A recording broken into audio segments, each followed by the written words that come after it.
Welcome to week 6. Week 6 for us is a turning point in our class, at least for me. Up to this point, I've tried to set you up in such a way that you, if you have not experienced it before, the level of information, the amount, the wealth of information that is out there available to you as a learner. Now, for the remaining part of the semester, we're going to engage in what I would think is why we all took this class, which is to try and pick up some skills and some tools to help my students online. And what does that look like? For this week, we have some assignments, which are over on the right side. We're back to a couple of discussion questions. One's a video discussion. I do need you to read chapter 2 of our textbook and tweet out a summary of that, but then what I'd like you to do is locate one of our classmates and reply back to their summary. Try to engage in just one engagement, but with someone in class. And then our big assignment is our learning journal, where we're going to go back to exam time using that tool to help create a diagram of what you would like to see in your own learning environment. You'll get people out there, experts, professors, even myself, that will share with you what we think is the best setup for a learning management system. But ultimately, you know your students better than anyone else. And you run into design and content issues all the time because you are battling, you know your students, but then you know that there's someone or something that is telling you that you need to do this, this, and this. So what we're going to do, hopefully by the end of the semester now, is that you'll leave with the class with a working learning management system in your world, in your mind, that works best for your students. Now, we're going to explore some open source and then some fee-based source. Blackboard, WebCT, A-Tutor, these are some systems out there that require you to pay a fee, and districts actually pay fees for the systems. But then you got Moodle, you got WordPress, and other systems out there that are open systems that allow you to actually see the code underneath to help design and develop a system that you think is going to be best for you and your students. Basically, a learning management system is a collection of tools that allow you to engage with your students. Now, what's interesting is that the number of tools, the kind of tools, and the kind of engagement is what really sets basically normal, say, Web 1.0 websites, which are just text-rich and text information, apart from, I'll say, a Web 3.0 site where you actually have high engagement, social engagement with your students beyond your classroom. Now, along the way, too, we are going to start exploring what is a flipped classroom and what is a hybrid classroom or a blended learning classroom. And I've already introduced some of these words to you, but you'll find that learning management systems and whatever you have as your own learning management system ends up being at the root of that flipped classroom or that blended learning classroom.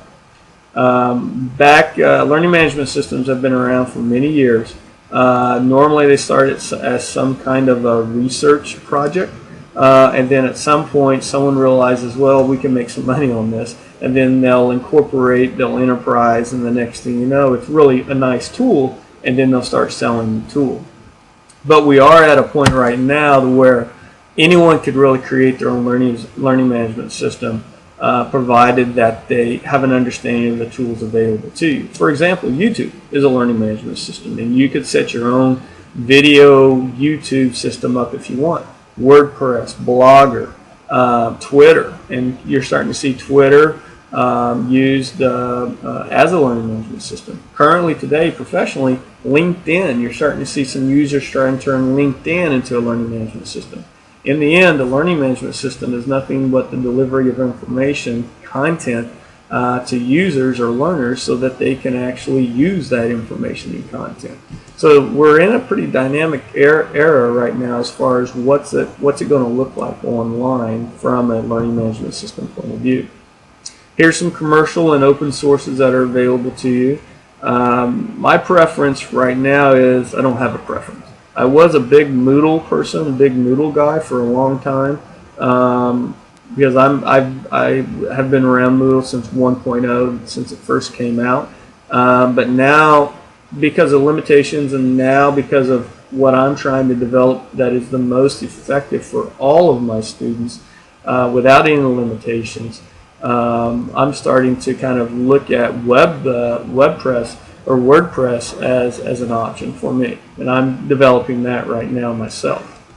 But everyone's different, and everyone's at different levels. Commercial systems work, I think, well in the beginning to get your feet wet, to get you going. D2L, distance to learn, what you see right there, is what we're using with Westchester. But I think at some point, if you really do get into it, you start to move away from the commercial sites and licensing to the open source.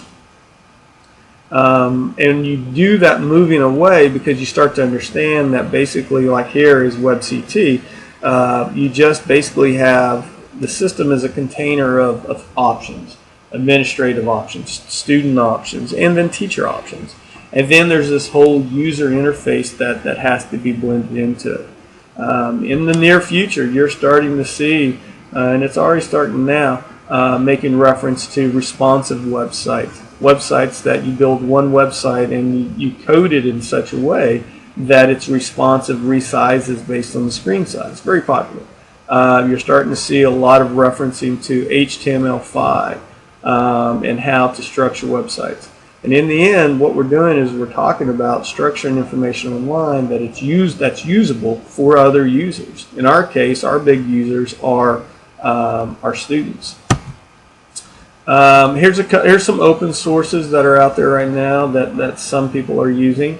WordPress is, and I made reference to that, that's where I'm at right now. I've used Drupal and Joomla, and I've used a couple of the others.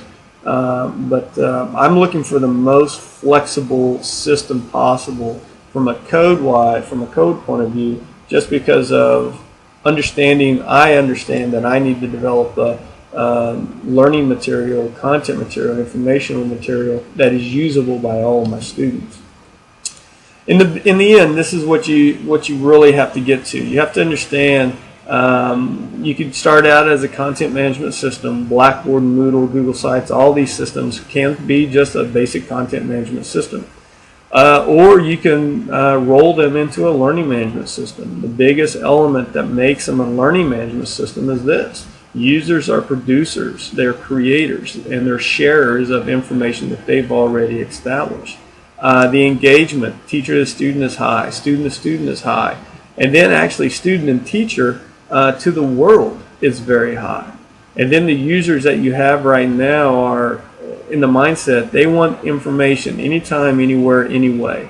And many times they will share that new information, especially if they have value in it, as we all have our own value systems when it comes to information, with other learners and other users. Here's a couple of resources that are available to you. As always, let me know if you have any questions, and let's have a good week 6.